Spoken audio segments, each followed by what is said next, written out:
빈지는 잡수셨습니까? 스타트업 잡수의 잡수예요. 네. 제가 최근에 이제 스타트업 관련 독서를 좀 이제 많이 보고 있는데 그 중에서 되게 유익한 책을 하나 찾았어요. 이제 저자의 취지가 그런 거죠. 이제 실리콘밸리에서 스타트업 현장들을 많이 보고 회수 과정까지 창업에서부터 이런 일련의 과정들을 경험한 전문가 분이 한국은 굉장히 기술력이 좋고 재능이 뛰어난 나라인데 왜 유니콘이 10개도 되지 않는가. 스타트업에 성공하는 이런 방식, 기술력이나 이런 건 좋은데 방법들에 대해서 좀만 더 알게 되면은 더 성장 가능성이 있다라고 생각돼서 그 도서가 나왔어요. 그 내용에서 이제 가장 첫 번째로 나오는 게 팀에 관한 거예요.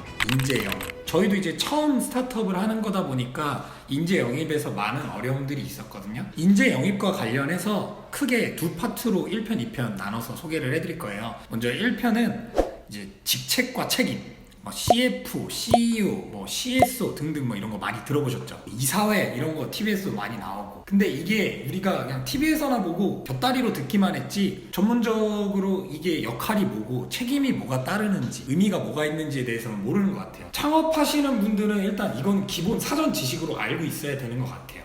가장 먼저 CEO는 모르는 사람 없죠. 이제 다들 아시다시피 회사를 대표하는 리더죠. 이따가 뒤에서 소개할 거지만 이건 이사회에서 CEO를 선임하는 거예요. 원래 기업의 의미상으로는 꼭 창업자가 CEO일 수도 있지만 아닐 수도 있는 거죠. 전문 경영인을 이렇게 선임을 할 수도 있는 거고. 어쨌거나 최고 경영자, 경영을 하는 사람이 이 CEO의 역할이고 책임이 되게 중요해요. 이 CEO는 뭘 해야 되는가 중에서 이제 가장 첫 번째, 회사의 비전을 제시해야 된다. 비전을 제시하려면은 이제 비즈니스 모델이 있어야 되겠죠. 우리 이러이러한 방향으로 갑시다 라고 하는 비전을 제시할 수 있어야 되고, 이 비전을 갖고 조직원들에게 동기부여를 하는 게 주요 역할이에요.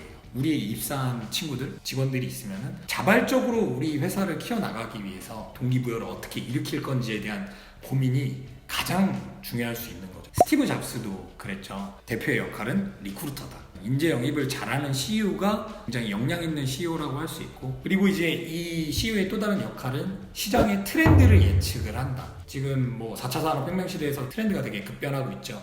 이러한 흐름을 딱 인지를 하고 이렇게 가야 될 것 같다 라고 할 수 있는 사람이 이제 CEO 역할이 되는 거고요. 이거에 맞춰서 사업 전략을 구상을 하는 거죠. 그리고 또 하나의 되게 주요한 역할이 투자자와의 관계예요. 물론 나중에 CFO 얘기가 나오면 투자 유치 부분은 CFO의 역할이라도 할 수 있겠지만 궁극적으로 CEO의 주요 역할이라고 보게 되고, 이 투자자들과 어떻게 관계 구축을 하고 투자자들을 통해서 최대한 얻어갈 수 있는 거를 얻어가야 돼요. 이게 CEO의 역할이에요. 근데 이거는 이 책에서 나오는 내용이고, 사실상 지금 우리나라에서 스타트업 하시는 분들은 다 해야 돼요. 이제 실리콘밸리에서도 시리얼 엔터프리너 시리가 반응했네.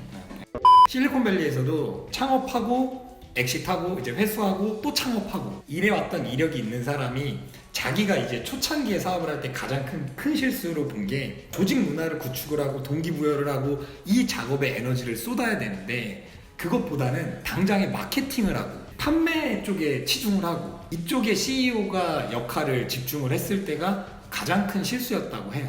그 정도로 아까 말씀드렸던 조직원들의 동기부여를 하고 비전을 공유한다라는 부분이 스타트업에서 매우 중요하다. 또 하나의 사례인데 투자자와의 관계와 관련된 사례예요. 루스 큐브스라고, 이 업체는 이제 이런 사무 공간이랑 사무 집기를 개인이랑 연결을 해주는 거예요. 그 회사 같은 경우는 파산을 하기 5개월 전까지 되게 잘 나갔어요. 전 세계 60개국에 250만 유저를 확보를 하고 780만 달러 이 정도의 자금을 확보를 해서 앞으로 성장을 하겠다라고 생각을 했는데 투자자랑 관계 형성이 잘 되지가 않은 거예요. 그래서 5개월 만에 파산했어요. 되게 좋은 모델을 갖고 이제 성장하겠다 했는데 관계 구축이 안 돼버리니까 이렇게 된 거죠. 저는 이제 반대로 생각해 볼 게 투자자를 잘 만나야 된다가 되게 중요한 대목인 것 같아요. 스타트업 대표도 돈 투자해준다고 해서 무작정 고맙습니다 이게 아니라 뒤에서 딴소리를 할 수 있는 투자자일 수도 있거든요. 투자자도 어떠한 가치관을 갖고 투자하는 사람인지 그런 핏이 맞아야 되는 것 같아요. 초창기에 사업을 할 때는 특히나 투자자와 함께 사업의 동반자 느낌으로 가야 되지 않나. 자, 다음은 CTO,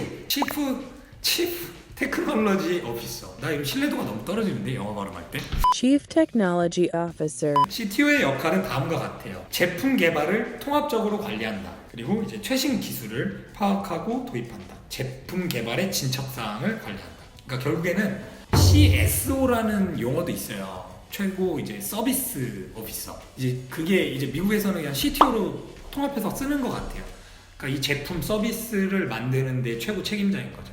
그러려면 뭐 관리도 해야 되고 전략도 짜야 되고 계속 업데이트도 해야 되고 이거를 총 책임을 하는 역할이 되는 거고, 스타트업에서는 사실 이 CEO, CTO로 시작이 가능한 거죠. CEO 이퀄 CTO거나 CFO 같은 경우는 초창기 팀 구성에서 사실은 있지 않아도 되는 멤버일 수 있을 것 같아요. 자금 조달 CEO가 하고 회계적인 이런 재무적인 관리는 되게 이슈가 많지 않기 때문에 CFO가 초창기에 크게 유명하지는 않은 것 같아요. 뭐 어쨌거나 CFO의 역할은 자금 조달 전략을 수립한다. 전 이게 CEO의 역량인 것 같아요.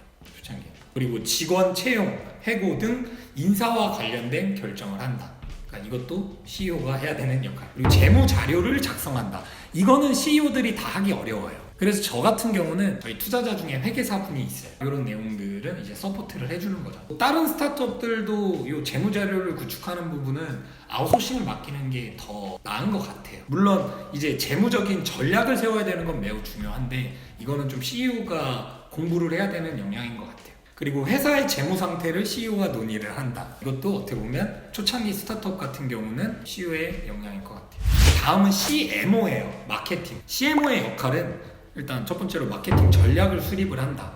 마케팅 툴이 되게 많잖아요. 그리고 채널도 많고 페이스북, 뭐 인스타그램, 뭐 블로그, 유튜브 등등해서 많죠. 이 중에서 어떠한 채널을 선정을 하고 어떻게 확보를 할지, 광고는 어떻게 할지 등등과 관련된 전략을 세우는 게 주요 역할이 되겠고요. 그리고 이거는 되게 좀 중요해요. 시장 조사. 우리가 만들려는 제품에 소속된 이제 시장이 있겠죠. 그 군이. 그럼 그 군에서 경쟁 업체의 뭐 매출 규모라든가 시장 진척도라든가 이런 조사가 굉장히 중요해요. 그래서 사업 계획서를 우리가 뭐 정부 과제나 투자 유치할 때 제출을 할 때도 이 회사, 이 CEO가 이 시장 조사가 얼마나 잘 돼 있느냐를 역량으로 봐요. 사실 이 시장 조사가 CEO들이 잘 하기 어려운 영역일 수 있어요. 마케팅을 하는 전문 인력이 이 역할을 하면은 좋다. 브랜드를 전략적으로 관리한다. 브랜딩이라는 게 이제 말을 다 갖다 붙이는데 내가 마케팅을 하는데 당장에 매출을 증대하는 방향을 갈 수가 있고 당장에 매출 증대는 나오지 않더라도 회사를 좀 더 브랜드를 좀 브랜딩할 수 있는 게 있다.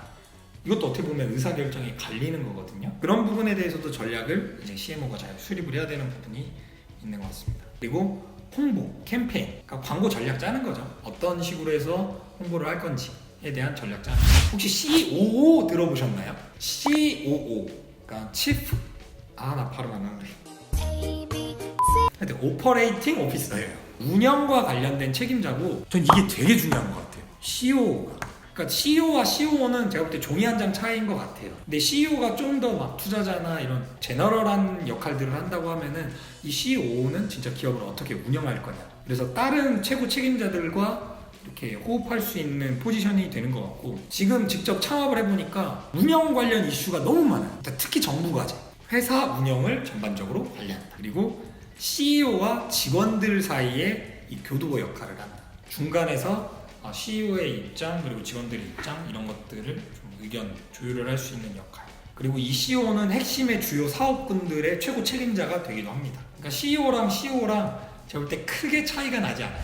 이사회 들어봤죠. 드라마에서 제일 많이 나오잖아요. 이사회는 제가 볼 때 여기서는 책에서는 되게 중요성을 강조하는데 좀 성장했을 때의 얘기인 것 같아요. 이사회는 중요한 거는 제가 볼 때 고문이에요. 고문. 이 고문단은 특정 분야에 경험이 많은 전문가, 인사 분야가 됐든 투자 분야가 됐든 그리고 업계에 넓은 인맥을 갖고 있다. 회사 내에서는 의사결정권을 갖지 않는다. 이거 되게 중요한 대목이죠.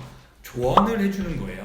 그리고 기업 내에 이 고문들도 동기부여가 필요하잖아요. 멋진 사업하니까 고문해줄게. 이건 말이 안 되잖아요. 그러니까 얻는 게 있어야 되는데 지분 참여를 하시는 거죠. 이 기업이 크면은 나의 지분 가치도 상승하는 거니까 고문 역할을 누구보다 잘 수행을 해주실 수 있겠죠. 미국의 대표적인 이런 고문 역할로는 Y 컴비네이터, 엑셀러레이터죠. 그리고 우리나라에도 이제 엑셀러레이터가 약 190개 늘어나고 있어요, 계속. 그래서 이런 창업 전문가분들이 고문 역할을 해주고 있다. 이 고문과 관련해서 고문의 필요성에 대해서 또 정리가 잘 돼 있어요. 첫 번째로 신뢰도를 더 줄 수 있다, 이 기업에.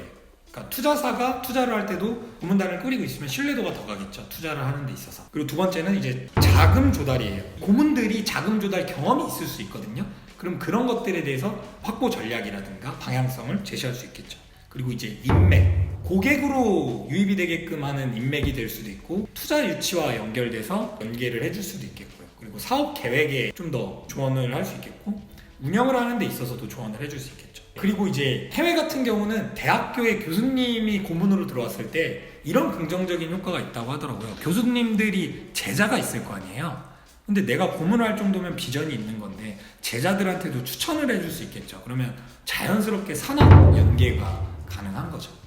이제 다음 영상에서는 팀을 어떻게 구축을 하고 어떠한 방향성으로, 그리고 시점에 따라서 구성을 어떻게 해야 되는지에 초점을 맞춰서 영상을 어떻게 마무리할까요? 구독과 좋아요 부탁드리고, 인재분들은 저희 쪽에 지원 많이 해주시죠. 구독, 좋아요, 꾹!